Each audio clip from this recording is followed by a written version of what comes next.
the United States than they are in Europe. So, continuing with self-concept and who am I, the eternal question. Self-concept is the person's answer to the question, who am I? This is the most important aspect of yourself, is yourself. That is your internal identity, who you know you really are when you are alone and you're not trying to act or be different with anyone. In an earlier lesson, we talked about your public self. That is the way that you appear when you're out in society, the way that I appear to you right now while giving you this lecture, the way that I act when I'm at work, and the way that I interact with people who are not close friends of mine, but who I would characterize as friends.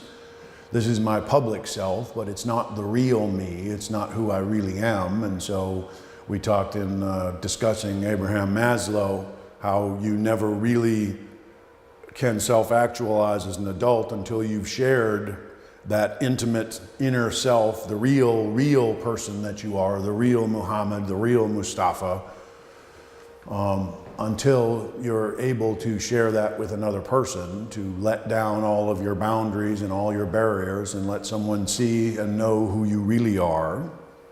And obviously, if you have children, they get to know who you really are. Your wife and husband, I hope, one day gets to know who you really are, although often we are already married to a person before we realize who they really are. I've never been married, but I've been in some serious relationships in my life. Apparently, if you put the right hemisphere of your brain to sleep, and that's possible to do either through drugs or more likely with electrodes, if we put the logical part of our mind to sleep, we have a hard time recognizing ourselves in the mirror. We don't know who we are. The medial prefrontal cortex, which is a neuron pathway, up in the frontal part of your brain, not the frontal lobe. Cortex is the part inside your brain hemispheres. The prefrontal cortex becomes active when we think about ourselves. What you can do now is take a moment to write down 11 things in response to the following: I am. An example would be, I am good, something like this. Take a moment to do that. I will give you 30 seconds.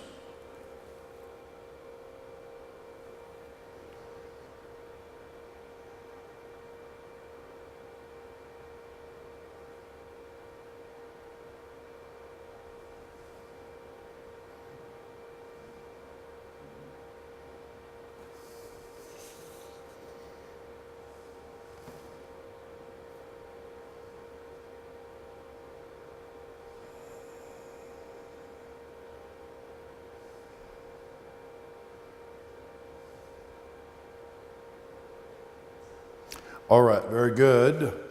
So you probably wrote down things like, I am good, I am hardworking, I am diligent, I am lazy. Whatever you wrote down is fine. These are part of your self-concept. So let's continue with this idea of self-concept. What determines our self-concept? What determines those 11 things that you wrote down that are fundamental to the definition of yourself? I'm not sure why the number 11 was chosen here. What determines our self-concept? The roles that we play. In this case, I'm playing the role of teacher. This is not who I am naturally. This is something that I've learned to do. It's become my professional persona when I'm standing up behind one of these desks. That is one of the roles that I play. That's part of my self-conception. The social identities we form.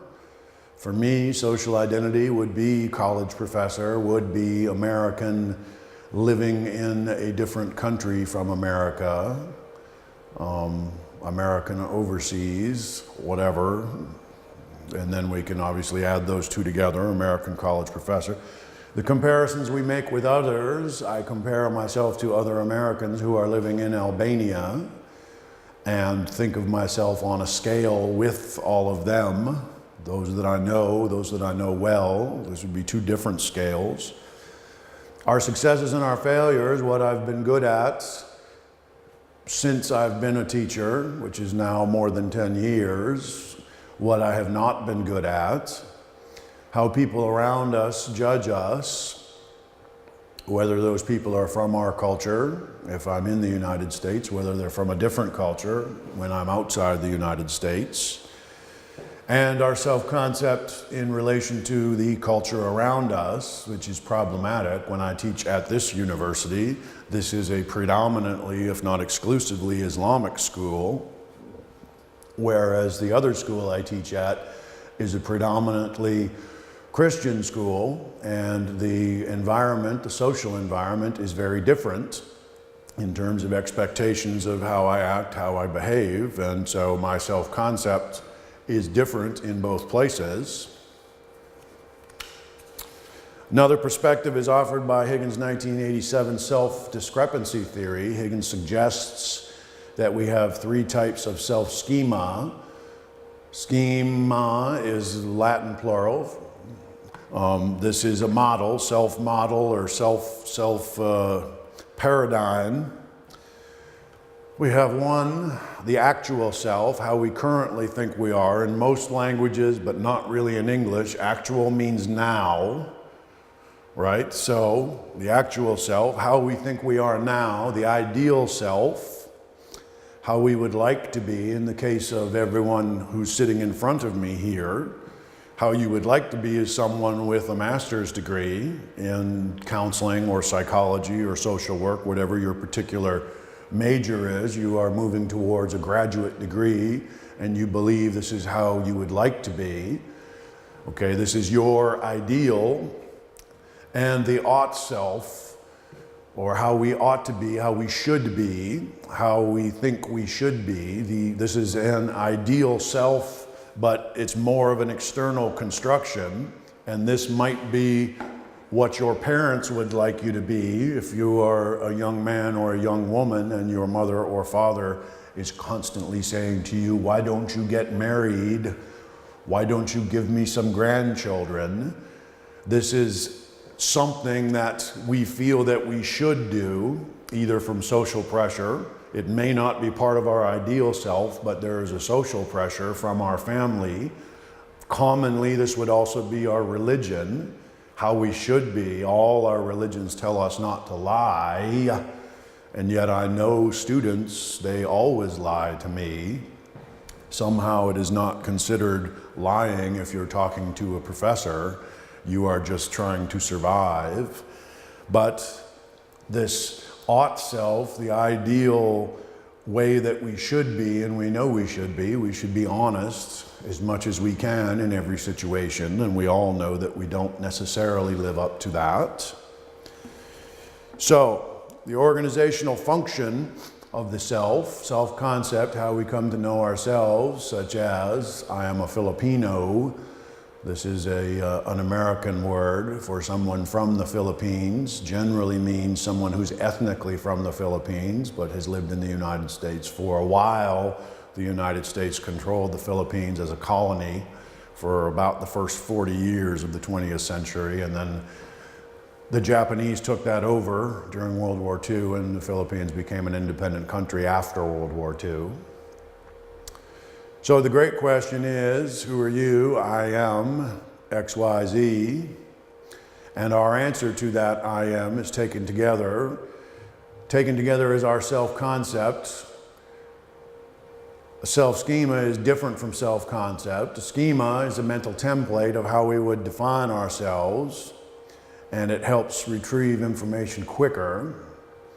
And the subcategories of our self-concept, I am this, I am that, I am a Christian, I'm not, but my culture is Christian. The United States is a predominantly Christian country. So if you were asking me to define myself in terms of religion, that's certainly the one I'm most familiar with, although I was never really raised to go to church.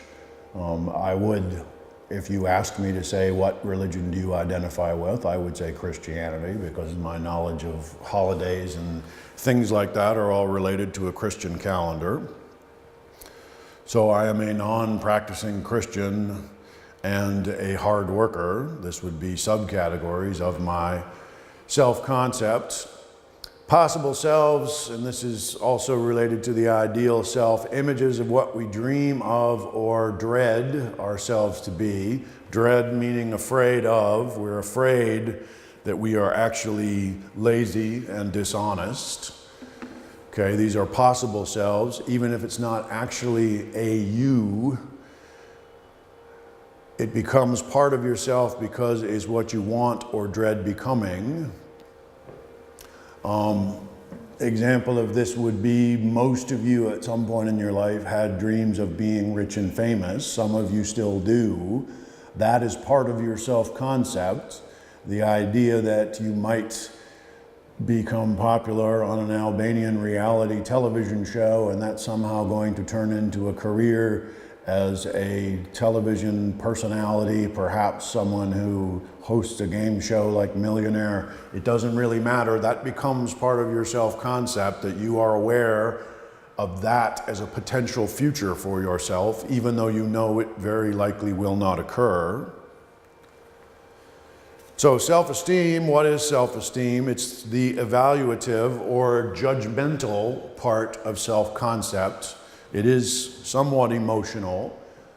If you do not believe that you are a fantastic example of a human being, you're not necessarily suffering from low self-esteem, but you know that you are not living up to an ideal that may be external, but more likely is internal. I had a conversation with a student yesterday over her particular performance in my class. Don't worry, it's no one from in this classroom. It was at my other university.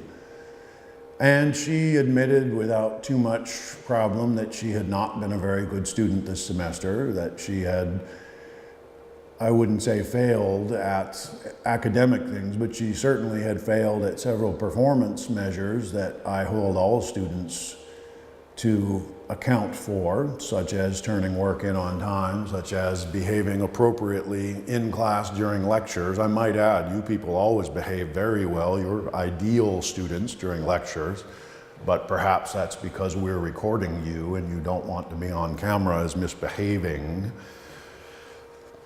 But that's fine. This is all part of our self-concept. And so in self-esteem, we are judging ourselves, and we have lower self-esteem if we feel we're not living up to something. We have higher